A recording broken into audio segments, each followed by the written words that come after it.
Bonjour, Émilie Fabi. Je vous souhaite la bienvenue dans l'univers d'Il était une voix, le podcast qui éclaire.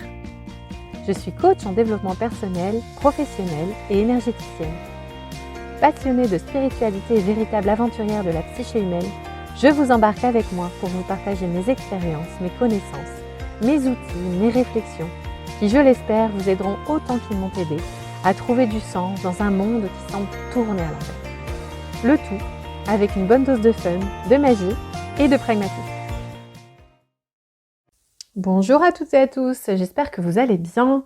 Aujourd'hui, nous allons parler d'un des 4 types en design humain. Je vais faire une petite série comme ça sur chacun des types et puis il y a énormément à dire au niveau du design humain. Donc pour préciser, donc là je vais vous parler de choses, on va dire, assez générales sur le design humain. C'est le début du début. Ça ne remplace pas évidemment une séance puisque le design humain est un outil ultra profond. On peut aller dans les tréfonds du tréfond, c'est infini. Moi, ça fait à peu près 4 ans que j'ai découvert cet outil. Ça fait 4 ans que je l'expérimente, ça fait 4 ans que je continue à me former. Donc c'est vraiment infini. D'ailleurs, pour tout ce qui est de qu'est-ce que c'est le design humain, j'en parle dans mon épisode numéro 6. Donc vous pouvez aller le réécouter ou l'écouter si vous voulez en savoir plus sur, on va dire, les généralités, d'où vient cet outil, à quoi ça sert et tout ça et tout ça. Donc aujourd'hui, on va parler du générateur. Alors, en design humain, il y a 4 grands types. Donc certains vont dire qu'il y en a 5, mais je vais vous expliquer pourquoi. En fait, moi, je considère qu'il y en a 4, puisque le générateur fait partie de la même famille que les générateurs manifesteurs. Je ferai quand même un épisode particulier sur les générateurs manifesteurs, puisqu'il y a de petites subtilités, enfin qui sont pas des moindres d'ailleurs, mais du coup ça vaut le coup de faire un épisode rien que sur eux. Donc en tout cas, il y a 4 grands types. Donc l'idée, je précise, avec le design humain, c'est absolument pas de mettre les gens dans des cases, puisque sinon que 4 cases pour des milliards de personnes, c'est pas énorme. C'est quand même un outil qu'on appelle l'outil, la science de la différenciation. Donc c'est vraiment l'idée, c'est de trouver votre case à vous, comme je le dis en séance. Il n'y en a qu'une pour vous, et même si, voilà, quand on parle de jumeaux par exemple, 2 jumeaux auront, s'ils sont nés vraiment proches l'un de l'autre, 2 chartes. Donc la charte, c'est quoi? C'est l'espèce de schéma tout bizarre que vous obtenez une fois que vous avez renseigné votre date, heure et lieu de naissance. Donc voilà, je mettrai en commentaire, en description, les liens où vous pouvez aller découvrir votre charte design humain si ce n'est pas déjà fait gratuitement et rapidement. Mais en tout cas, voilà, vous obtenez une charte et les jumeaux ont des chartes identiques. Et pour autant, pour avoir fait des séances de petits jumeaux, d'enfants jumeaux qui ont à peine 3 ans, eh bien on voit déjà la différence parce que qu'est-ce qui se passe? Même si vous avez une charte identique, en fait, vous ne vivez pas les expériences de la même façon. Les points où vous allez être, entre guillemets, plus conditionné, même si le conditionnement, encore une fois, ce n'est pas quelque chose de négatif, c'est quelque chose qui est là et c'est juste de se dire « je suis conditionné en conscience ». C'est juste ça la différence. Mais en tout cas, voilà, 2 petits jumeaux, ou 2 grands jumeaux d'ailleurs, ne vont pas vivre les choses de la même façon, ne vont pas imprimer leurs expériences de la même façon en fonction de leur système émotionnel et compagnie, voilà. Donc, ce qui fait que, même avec des chartes identiques, vous êtes unique dans la façon de vivre vos expériences et de les transcrire en émotions, en actes, en sensations, enfin voilà. Donc, tout ça pour dire que même s'il n'y a que 4 grands types, ça fait des milliards et des milliards de possibilités. Donc le générateur, il fait partie de la grande famille des générateurs et générateurs manifesteurs, donc qui représentent environ 68-70% de la population. Donc nous vivons dans une société de générateurs. Qu'est-ce qui caractérise le générateur? Alors, le générateur, les générateurs sont les espèces de lapins Duracell du design humain, comme j'aime à les appeler. En fait, ils font partie, si vous êtes générateur, vous faites partie de la famille des bâtisseurs. Qu'est-ce que ça veut dire? Ça veut dire que vous êtes là pour faire, mais attention, faire ce qui vous fait vibrer. puisque ce que vous allez chercher dans la vie, normalement, c'est la satisfaction. C'est un peu votre ligne, votre cible, votre ligne de mire, c'est vraiment la satisfaction. Et si vous n'êtes pas dans cette satisfaction-là, vous allez tomber dans la frustration.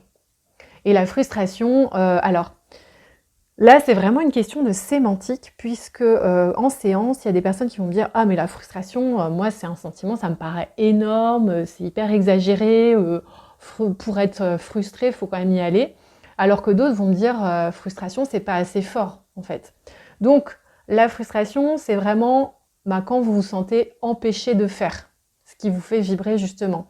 C'est aussi pour ça qu'on est dans une société où, pour les enfants, la frustration, c'est quelque chose de compliqué à gérer dès le plus jeune âge, en fait. Donc, les crises de roulage par terre des enfants. Donc, la frustration, on va souvent, en plus, l'associer à la colère.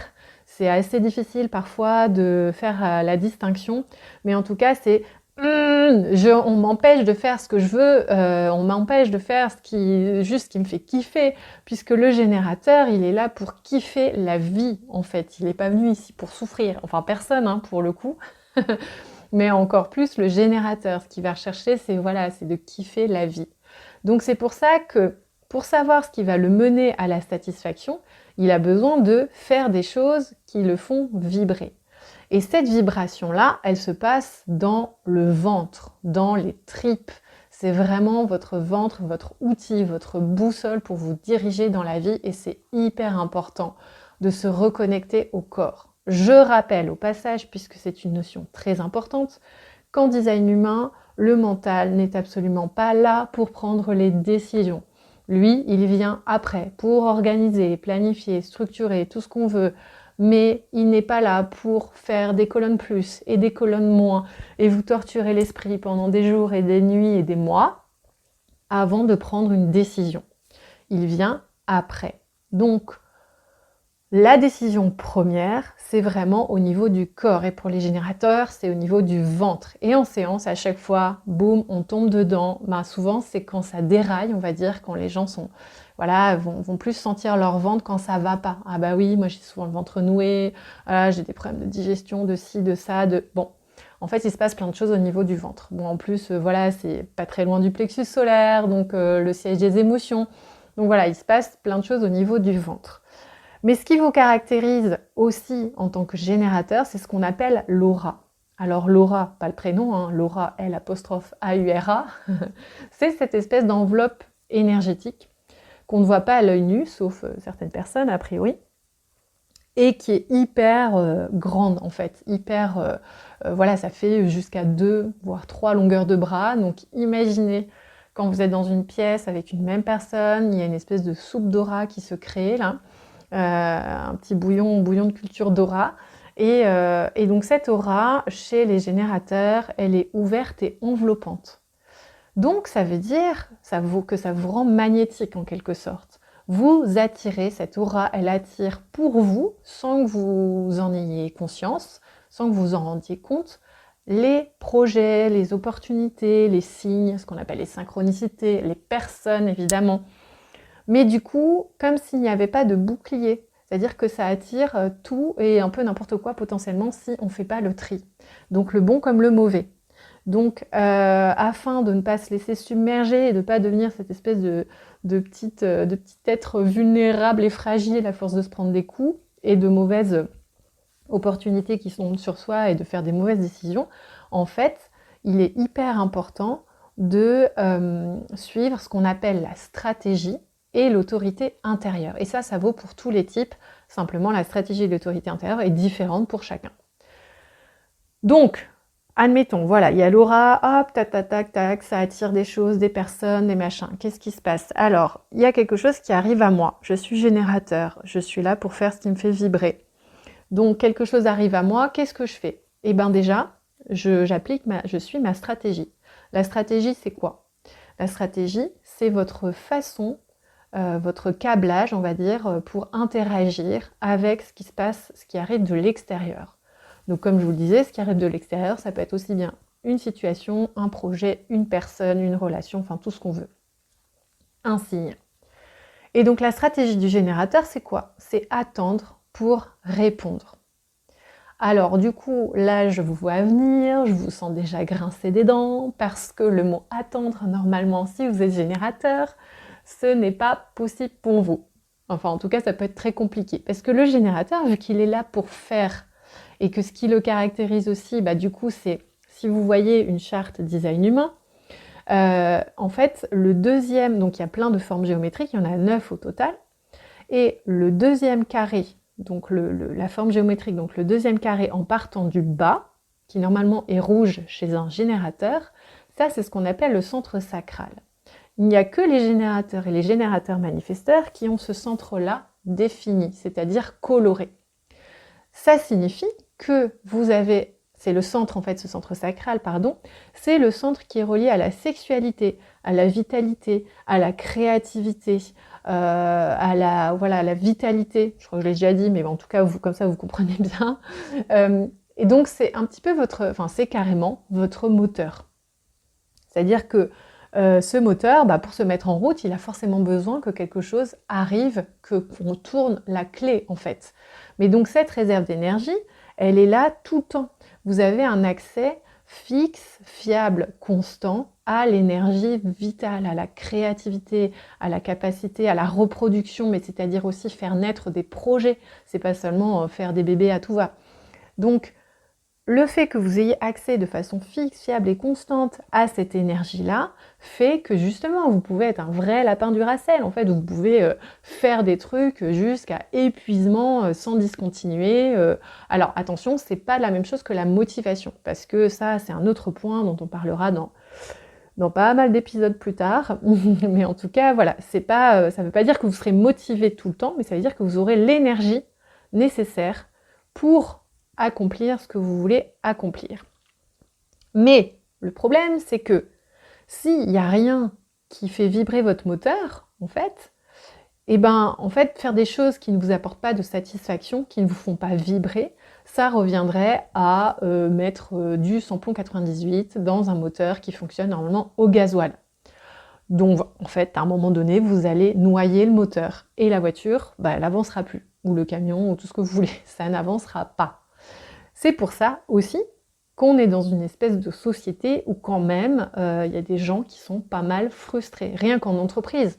Moi j'en vois beaucoup, des gens qui, en fait, en entreprise, oui je suis frustrée parce que je fais pas, ça me fait pas vibrer, machin, nanana. Et en fait la frustration, qu'est-ce qui va se passer une fois que vous êtes frustré? Si vous continuez dans cette démarche de frustration, je fais pas de choses qui me font vibrer et tout ça, la frustration va grossir, se transformer en fatigue, potentiellement en fatigue chronique, potentiellement en burn-out, potentiellement en dépression. Bon voilà, ça peut aller loin comme ça. Donc un générateur, c'est pas parce que voilà, il a une patate d'enfer et un accès constant à l'énergie vitale que il ne peut pas être en burn-out, qu'il ne peut pas être fatigué. En fait, tout est question de comment j'investis mon énergie vitale dans un projet, dans une relation. En fait, si je le mets dans le mauvais, l'œuf dans le mauvais panier, ça va pas marcher. Donc c'est pour ça que c'est hyper important de respecter en premier lieu sa stratégie. Et donc pour, entre guillemets, faire le tri de ce qui arrive à vous, puisqu'il y a cette aura, la magnétique, qui attire plein de choses, qui attire pour vous, vous avez presque rien à faire. Donc il faut attendre pour répondre. Ça veut dire quoi? Attendre, c'est pour justement que votre moteur se mette en route ou pas. Parce que le moteur, il va pas se mettre en route grâce à une idée qui vient de votre tête. C'est pas parce que vous vous dites aujourd'hui, j'ai décidé que j'allais changer de boulot, que j'allais trouver un boulot, ok. Donc là, votre mental, il vous dit c'est maintenant, c'est aujourd'hui, tu as 2 heures pour trouver un nouveau boulot. Je grossis le trait volontairement. Et donc du coup, qu'est-ce qu'il va faire? Il va aller sur tous les moteurs de recherche pour trouver un emploi, des annonces, des machins, nanana. Sauf que là, c'est une idée mentale. C'est le mental qui a envie de savoir, de contrôler, de maîtriser. Alors qu'en fait, c'est bon, ok, je sens que là, j'ai besoin de changer de job et compagnie et tout ça. Donc cette idée, elle plane là comme ça. Et puis d'un coup, peut-être que vous allez discuter avec quelqu'un qui dit ah tiens, il y a dans cette boîte-là, ils recherchent machin. Et comme de par hasard, ça va être là, ce que vous recherchez, voilà. Et là, bim, ce truc-là, ça me fait des trucs dans le ventre en fait. ça me fait une sensation dans le ventre. Le moteur, ça y est, il est allumé. Donc le moteur, quand il s'allume, comment ça se matérialise? Alors moi, je ne suis pas générateur, moi je suis projecteur. Donc je n'ai pas ces sensations-là. En tout cas, de ce que j'ai compris, appris et expérimenté à travers les séances, de tout ce qu'on me ramène comme sensation. Donc déjà, c'est clair que ça se passe au niveau du ventre, mais en fait, ça peut se traduire de façon différente. Le oui, donc quand ça vibre, quand c'est un oui, en fait, il se passe soit un son, ça peut être un son guttural, un peu qui vient, voilà, justement du ventre, qui vient voilà, c'est un truc, ok, ouais, ça c'est mon oui. Ou alors, ça peut être une sensation d'ouverture, le diaphragme là qui, waouh, qui s'ouvre et qui est une espèce un espace là qui se crée en vous. Ou alors, ça peut être une sensation des petits papillons dans le ventre, voilà. Enfin, en tout cas, il se passe quelque chose, une question d'ouverture et ce n'est pas de la joie, attention, c'est très différent. Ce n'est pas une émotion, c'est une sensation physique. Et au départ, vu qu'on est quand même dans une société très mentale, ça peut être compliqué de se familiariser avec cette sensation physique, puisqu'on est quand même très coupé de notre physique, on est quand même beaucoup dans la tête, donc ça peut être compliqué. Donc c'est par de petites choses se dire tiens, je me remets, je choisis mon yaourt, tiens, je vais quand même, est-ce que c'est plutôt la vanille ou le chocolat qui me fait vibrer, quoi. Et je me reconnecte à mes petites sensations, la physique, petit à petit, avant d'y aller pour des grosses décisions. Et le non, c'est quoi? Le non, ça va être le ventre noué. Alors attention, c'est pareil, ça peut vibrer et tout de suite après avoir le ventre noué, ça c'est de la peur. C'est complètement différent. Donc après, s'il y a la peur qui arrive direct après cette vibration, du coup, il est bon d'aller voir cette peur-là pour essayer de l'apaiser, pour faire en sorte qu'elle ne vous tétanise pas et qu'elle ne vous empêche pas d'agir alors que c'est quelque chose qui serait bon pour vous. Donc le non, ça va être le ventre noué, une sensation d'oppression, de je me referme sur moi-même, ou le ou moi j'ai une personne qui me fait des bons comme ça, et quand elle n'est pas convaincue. Donc là je sais que ok, c'est non, on arrête d'insister, ou en tout cas c'est non dans l'instant pour elle, donc c'est pas possible. Et il y a l'absence de sensation. Donc soit ça veut dire que soit c'est parce que vous avez jamais de sensation et c'est parce que vous êtes vraiment encore déconnecté de votre corps et ce n'est pas grave. C'est une gymnastique, ça s'apprend, ça s'apprivoise. Pour certaines personnes, cette connexion au corps, cette sensation de vibration est plus ou moins consciente. Donc ça peut être plus ou moins difficile de s'y reconnecter, mais rien n'est impossible du tout. Donc, quand il n'y a rien qui se passe, alors que parfois, il y a des choses qui se passent au niveau de votre ventre, soit dans un sens, soit dans un autre, un oui ou un non, et bien ça veut dire que c'est pas le bon timing, c'est pas le bon moment, c'est non là pour l'instant, ça vibre pas, donc considérez que c'est un non. Voilà, quand il y a un doute, il n'y a pas de doute. Donc, vous avez cette vibration-là, sachant que aussi, chose très importante, et d'ailleurs, peut-être que vous reconnaîtrez là-dedans, normalement, un générateur a un petit peu de mal avec les questions ouvertes. C'est-à-dire que, si on lui dit « tiens, qu'est-ce que tu veux faire ce week-end ?» je sais pas, et toi, machin, nan. Alors que si on vous donne une alternative, est-ce que tu préfères, est-ce que t'aimerais, ça te dirait d'aller à la mer, ou est-ce que t'aimerais qu'on reste ici tranquillement et puis qu'on fasse un week-end cocooning? Là, du coup, ça sera peut-être plus facile parce que votre ventre, il va pas faire de sujet, verbe, complément, il va pas faire une phrase pour vous répondre. Ça va vibrer, ça va pas vibrer, point barre. Donc, il va avoir du mal à répondre à des questions ouvertes. Et moi, ça a changé beaucoup ma posture, en fait, dans ma façon de coacher. C'est-à-dire qu'en formation de coaching, moi, on m'a appris très tôt que, en fait, il fallait pas poser de questions fermées, puisque le risque était d'induire. Et que induire, c'était pas bien, non. Bon, ok. Sauf que, quand j'ai découvert le design humain, je me suis dit, en fait, il y a un problème, parce que tous les générateurs que je coach, qu'est-ce que je fais si les questions ouvertes, c'est compliqué pour eux et qu'ils n'arrivent pas à avoir accès à cette réponse vraiment viscérale, cette espèce de boussole, va falloir faire autrement. Donc aujourd'hui, j'ai tendance à décomposer mes questions ouvertes en questions fermées.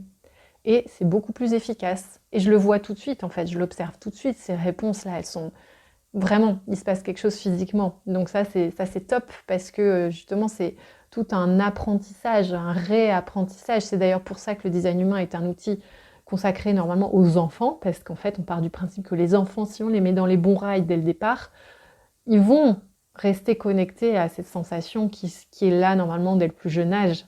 Et alors que nous, bon, arrivé à 25, 30, 40, 50, 60 ans, enfin voilà, même plus, il peut y avoir quand même un petit peu de détricotage plus ou moins long à faire.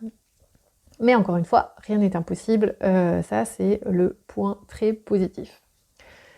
Donc il y a quelque chose qui se présente à vous. Donc c'est pour ça que c'est nécessaire d'attendre. Et attendre, ça ne veut pas dire rester à regarder voilà, les mouches voler sur votre canapé. Et attendre que quelqu'un sonne à votre porte. Ce n'est pas du tout ça. Attendre, c'est dans cette attente, je fais ce qui me met en joie, je fais ce qui me plaît et je reste ouvert et disponible à ce qui se passe autour de moi. Voilà, et plus vous serez un générateur dans la satisfaction, plus votre fréquence finalement énergétique sera élevée et plus vous attirerez ce qu'on appelle les synchronicités et vous allez vous dire mais c'est pas possible, c'est un truc de fou, dis donc, je pensais pas, il y a une opportunité qui est venue là, jamais j'aurais pensé que ça me viendrait de cette opportunité-là, enfin de ce biais-là. Donc laissez-vous aussi surprendre par ce qui arrive et ayez confiance, faites confiance à la vie et pas à votre mental et ni aux avis des autres, parce qu'une fois qu'on sait bien gérer sa boussole interne, les autres sont très aidants, mais pour vous soutenir, pour vous encourager, mais pas pour vous aider à prendre une décision, sauf certains cas, mais en tout cas pas s'ils vous donnent leur avis, surtout si vous êtes entre guillemets influençable sur le plan des idées, ça peut être compliqué pour vous, ça peut vous perdre. Donc je dis toujours en design humain, il n'y a que vous qui puissiez prendre vos décisions. On est seul face à cette décision, quoi qu'il arrive. Et donc c'est à la fois flippant, mais aussi très autonomisant, en fait. Je trouve très libérateur de se dire, bah ouais, si je prends soin de bien écouter, de bien respecter justement mon système de prise de décision intérieure, de bien savoir utiliser cette boussole intérieure, bah bingo pépito, je suis libre comme l'air et je sais que je vais faire les bons choix. Donc ça ne veut pas dire que vous ne vivrez pas d'épreuves difficiles dans la vie, puisque à un moment donné, bah, c'est la vie, mais en tout cas, que vous prendrez le plus de décisions alignées pour vous, et plus vous serez aligné, plus vous serez aligné. C'est une espèce de cercle vertueux qui se crée. Donc ça, c'est la première étape. Ensuite, il y a l'autorité intérieure. Une fois que j'attends pour répondre, il y a quelque chose qui me fait vibrer. Ok, deuxième étape, c'est l'autorité intérieure. C'est quoi? C'est votre système de prise de décision. C'est un peu comment fonctionne votre intuition. S'il fallait mettre un mot qui fait un peu mot valise en fait. Et pour le générateur, donc il y a deux configurations possibles. Je ne vais pas en parler en long, en large, en travers dans cet épisode, puisque ça fera l'objet d'un d'épisode particulier, puisque c'est quand même un gros point. Mais donc en gros, si vous êtes générateur, vous pouvez avoir soit une autorité sacrale, soit une autorité émotionnelle. Et donc elle fonctionne vraiment de deux façons différentes. Mais donc dans les grandes lignes, pour terminer là-dessus, une autorité sacrale, c'est une autorité de l'instant. C'est-à-dire que ça vibre ou ça vibre pas. Il y a quelque chose qui se présente, oui, non. C'est tout, point barre, et on trace comme ça sa route. C'est-à-dire que c'est itératif, un pas après l'autre. Oui, non, ça vibre pas, ça vibre, ça vibre pas, ça vibre, ça vibre pas. Et c'est tout. C'est mécanique en fait, et celle-là, elle est vraiment... je trouve que c'est le Graal, moi j'aimerais trop que ce soit comme ça. Mais en gros, ce qu'il y a à retenir rapidement sur cette autorité sacrale, c'est que plus vous attendrez, plus vous laisserez passer de temps, moins vous saurez. Puisqu'il y aura de plus en plus de chances que vous montiez dans votre tête et que votre mental prenne le dessus, ou vos émotions, ou vos peurs, et alors là, c'est foutu. Donc ça ne veut pas dire que ça ne va pas se répéter, c'est juste qu'il faut rechallenger un peu le choix, se dire, ok, bon, si je patauge un peu dans la semoule, je vais demander à quelqu'un de me poser des questions fermées sur ce choix-là, pas pour qu'il me donne son avis, mais pour voir si, ok, ça me fait vibrer, ça me fait pas vibrer. Ensuite, il y a l'autorité émotionnelle. Alors l'autorité émotionnelle, ça ne veut pas dire que vous devez prendre vos décisions à partir de vos émotions, au contraire, ça veut dire que vous fonctionnez normalement par vague, c'est-à-dire que voilà, plus ou moins élevé, plus ou moins avec une fréquence plus ou moins grande, une amplitude plus ou moins grande, mais en gros, c'est que ça va moins bien, ça va moins bien, et puis c'est un peu cyclique. Donc vous pouvez vous paraître un peu, peut-être vous dire, mais attends, c'est pas possible, je suis complètement binaire, enfin bipolaire ou je sais pas quoi, cyclotimique, mais là, il y a 5 minutes ça allait, là ça va plus. Ben, en fait, c'est normal parce que vous êtes comme ça, vous êtes là pour vivre tout le prisme des émotions un peu à chaque moment de votre vie. Et du coup, le risque, c'est de prendre des émotions soit vraiment à l'enthousiasme, shooté à l'euphorie, et du coup, de le regretter ensuite parce que vous êtes un peu enflammé trop vite, ou alors au fond du seau, en étant découragé, vous dire ouais non mais de toute façon ça marchera pas, nanana, et là le risque c'est de passer à côté d'opportunités qui auraient été satisfaisantes pour vous. Donc le tout, c'est de trouver cette espèce de clarté émotionnelle que vous ne contrôlerez pas. C'est-à-dire que vous ne saurez pas à quel moment cette clarté arrivera. Et ça, c'est important de lâcher prise là-dessus. Vous ne pouvez pas savoir quand cette clarté sera là. Mais en fait, il faut commencer vibration après vibration. On dit toujours qu'il faudrait 3 vibrations, 3 oui pour valider la décision. C'est en gros, voilà, là, je sens que je me suis un peu enflammée. Ça vibre, mais peut-être que je suis un peu enflammée. Après, ça vibre, mais je suis peut-être un peu au fond du seau, donc je suis pas sûre, je doute. Et ensuite, ah tiens, ça vibre, et là, ouais, je suis ni en haut ni en bas, c'est cool, quoi. Je suis vraiment sur une zone un peu neutre de clarté émotionnelle, et donc c'est là, je sais que c'est la bonne décision. Je sais pas à 100%, mais on va dire à 80%, mais c'est ok, je peux prendre cette décision-là, je sais que c'est le bon choix. Et n'ayez surtout pas peur de vous faire désirer quand vous avez une autorité émotionnelle. Parce que voilà, n'ayez pas peur que l'opportunité se défile. Vous êtes câblés comme ça, donc faites confiance aussi à la vie, même si ça peut paraître un peu gourou New Age de dire ça. Mais en tout cas, c'est vraiment le cas. Et moi, je le constate, en fait, les personnes qui se laissent un petit peu aller à ça, à un moment donné, se disent, bah oui. Et puis, en fait, le petit exercice, c'est juste simple, c'est de se dire, ok, aujourd'hui, je vais faire un petit check-up de mes zones de frustration dans ma vie et de mes zones de satisfaction. Qu'est-ce qui a fait la différence? Est-ce que là où je suis frustrée, c'est parce que je fais quelque chose qui ne me fait pas vibrer? Ou est-ce que c'est parce que j'ai initié une décision avec ma tête et que du coup, c'était peut-être pas le bon timing, parce qu'il y a une histoire de timing très importante pour les générateurs? Ou est-ce que, je sais pas, vraiment, ça me fait pas vibrer? Parce que c'est souvent ce qui se passe en entreprise. En fait, le problème, c'est qu'on vous dit de faire. On vous demande pas. On dit pas, est-ce que ça te plairait, Jacqueline, de me faire, de m'imprimer le bilan comptable pour machin truc? Ouais, là, peut-être Jacqueline, elle va se dire, ouais, ok, ça vibre, c'est cool, je vais imprimer le bilan comptable. Mais en fait, on va lui dire, bon, Jacqueline, bilan comptable dans 2 heures sur mon bureau. Bon, là, c'est encore un peu différent. Donc, Jacqueline, elle peut même pas savoir si ça la fait vibrer ou pas. Tout ce qu'elle saura, c'est qu'à un moment donné, si ça la fait pas vibrer, mais en fait, elle est frustrée. Elle va rentrer chez elle de mauvais poil. Et puis voilà, ça va être le truc et puis elle va rentrer chaque jour comme ça dans un cercle vicieux de frustration. Donc, voilà ce que je pouvais vous dire aujourd'hui sur le générateur. Je pourrais vous en dire encore plein, des montagnes, mais ça fait déjà quasiment 30 minutes, et l'idée, c'est pas non plus de vous faire un cours complet. Mais en tout cas, voilà, vous avez quelques petites pistes d'expérimentation, déjà observez s'il y a des zones de frustration dans votre vie, et regardez si vous avez suivi ce chemin-là pour rééquilibrer les choses. Donc, sachant que ça, c'est vraiment la base de la base. Sur le générateur, il y aurait 1 milliard de choses encore à dire, en sachant que chacun est unique, encore une fois, et qu'il y a plein de profondeur de lecture dans le design humain. Donc ça se fait après en séance.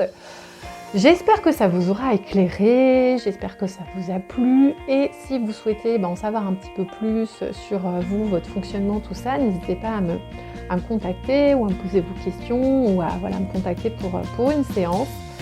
En tout cas, je vous rejoins pour un prochain épisode, probablement sur l'autre type qui est le mien, qui est le projecteur, où il y a pas mal de choses à dire aussi.